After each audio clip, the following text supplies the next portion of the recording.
Right here between 1873 and 1896, 86 men were hung. We're here at Fort Smith, Arkansas, inside the National Historic Fort.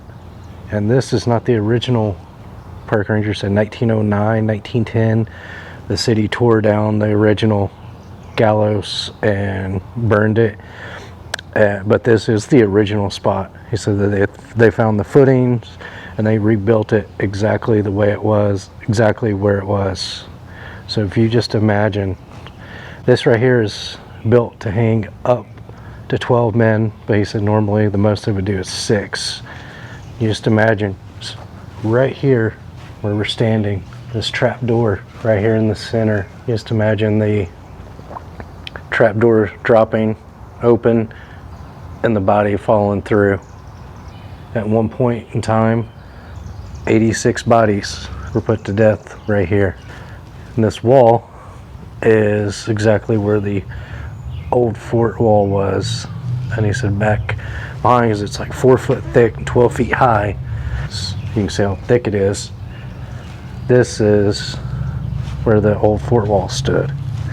As you can see there's a sketch of when Cherokee Bill Crawford Goldsby, aka alias Cherokee Bill, was hanged on March 17th, 1896. Second fort, which was garrisoned from 1838 until 1871, then in 1872, the U.S. District Court took it over. This placard says at the beginning of the Civil War, amid the firing of cannon and the cheers of the people, local newspaper reported Arkansas State Militia raised the Confederate flag and took control of Fort Smith on April 23, 1861. In 1863, Union forces regained control of the fort. The main reason for the fort was because of the 1830 Indian Removal Act and the settlers encroaching on Indian territory. From 1841 to 1844, General Zachary Taylor was commander of the fort. From 1871 until 1874, Judge William Story was the judge, but he ended up resigning because of bribery charges. This is a meeting of the nations.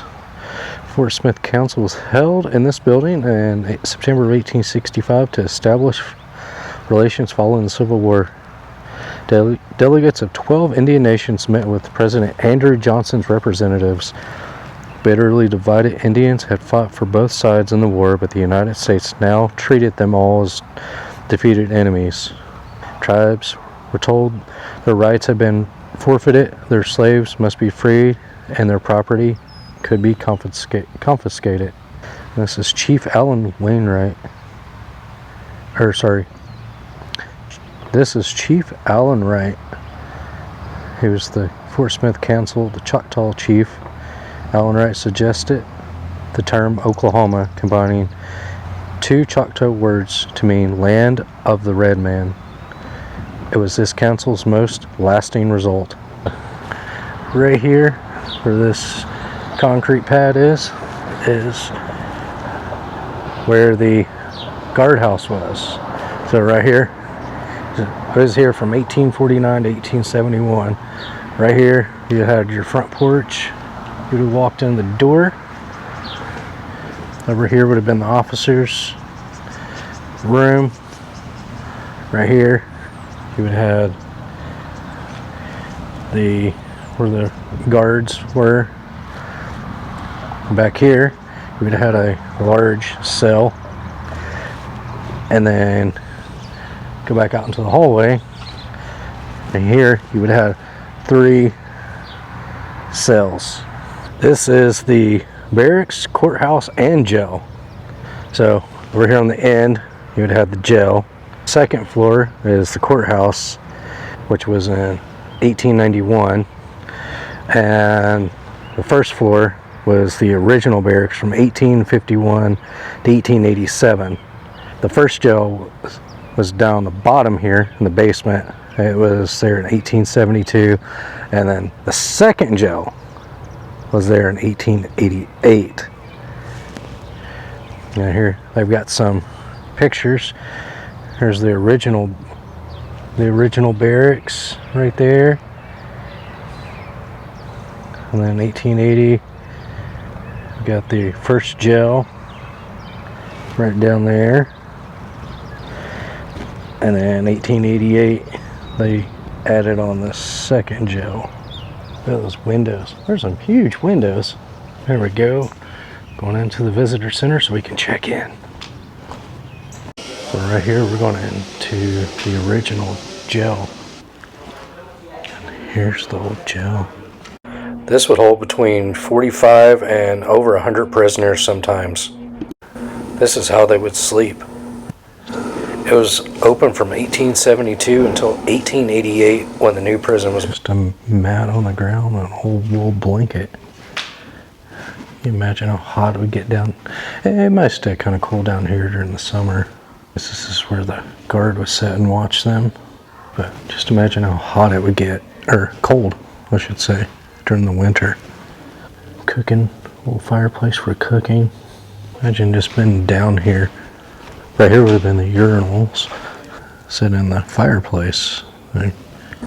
This is a replica of what was the new jail. Right here is the rope allegedly used to hang Cherokee Bill. That is the Larry Keating's 41 caliber Derringer. Cell block, some leg irons, reportedly used to shackle Cherokee Bill. And a cell lock with Cherokee's Bill name on it and the key next to it. Here we have George Meldon had the reputation of hanging more men than any other executioner in the United States. And we have the Butt Gang, the Rufus Buck Gang, boasting that this outfit would make a record that would sweep all the other gangs of the territory into insignificance. Rufus Buck and his followers terrorized the Cherokee Nation for 13 days in the summer of 1895. They just look like kids. And we got the Cook Gang, led by Bill Cook. They menaced Cherokee and Creek Nations during 1893 and 1894. Ned Christie. Yes, this is reportedly to be his 44 caliber Winchester carbine and his 44 caliber Colt revolver. Christie was accused in 1887 of killing Deputy Daniel Maples in an ambush. He was wrongfully accused because of circumstantial evidence. He ended up getting killed in a shootout in 1892. Here we have the Cherokee Bill, or Crawford Goldsby. He was hanged here on March 17th, 1896.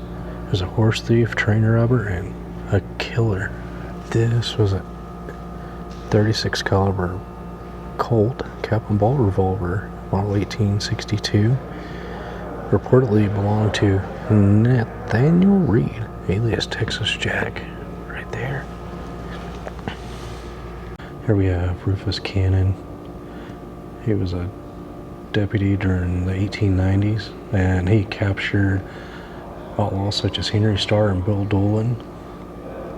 Here we have Sam Six Killer. He died in a gunfight in the Muskogee, streets of Muskogee on Christmas Eve, 1886. Then we have the famous Bass Reeves. He started working here in around 1875. He was in law enforcement in some capacity until his death in 1910. Some say he was the inspiration for the Lone Ranger, because he would like to go out by himself. We got Bill Tillman, Chris Matson, and Henry Andrew Thomas. So when they initially hired 200 U.S. Marshals, and over the course of Judge Parker's, it was on the bench. Of those 200, over 100 of his marshals were killed in the line of duty. Here we have General Thomas Smith, who Fort Smith is named after. He was a veteran of the War of 1812.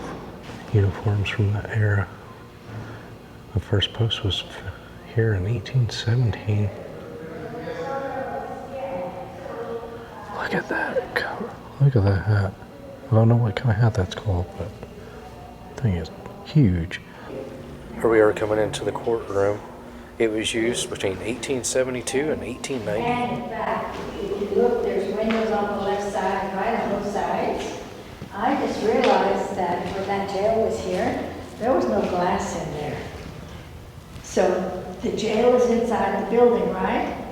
With the windows on the sides, there was no glass in there. So the snow and water and everything blew in here. Yeah, I mean, it's better than being downstairs, right? But I bet it was cold up here, okay? It was not good. It was not good. Y'all can take photos up here if you want. That's why I opened the door. Hey, when I have kids in here, we get 50 kids at a time. I let them sit here on the jury. But just so y'all know, do y'all who knew who was on the jury?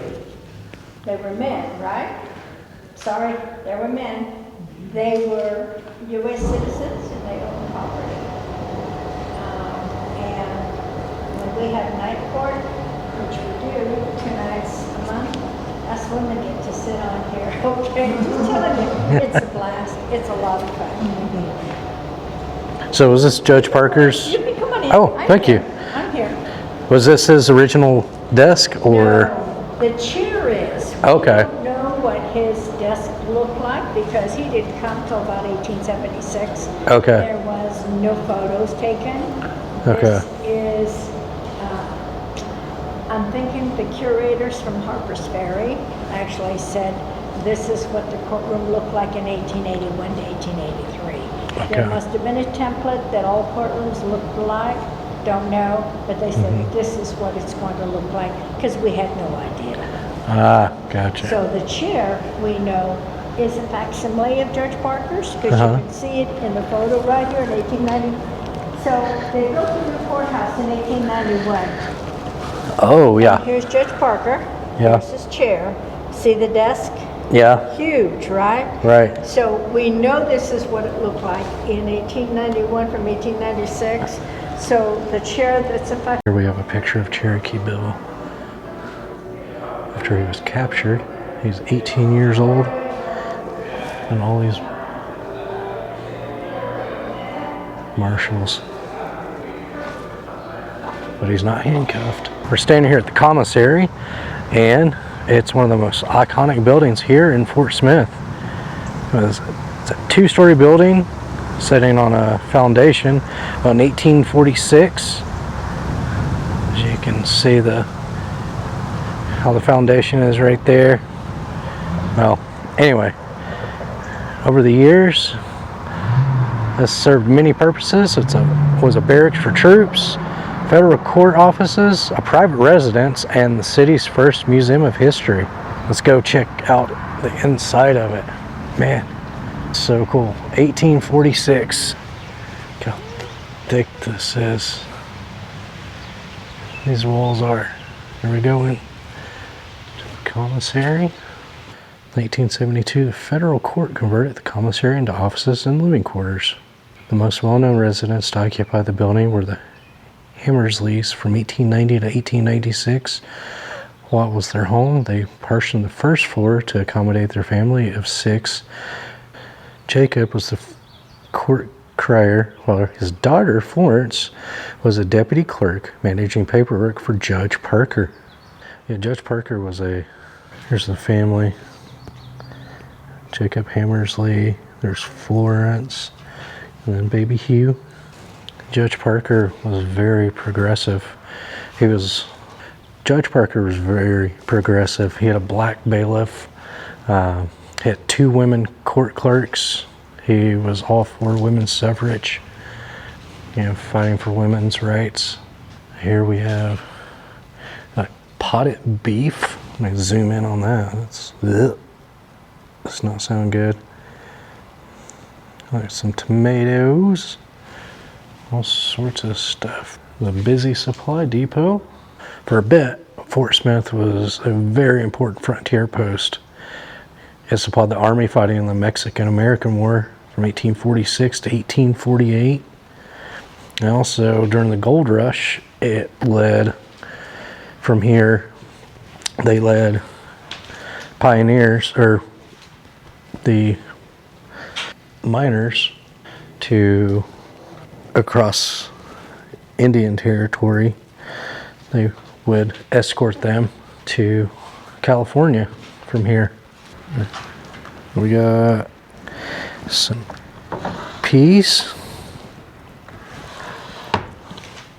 Come over here, and most important thing, coffee beans, super important.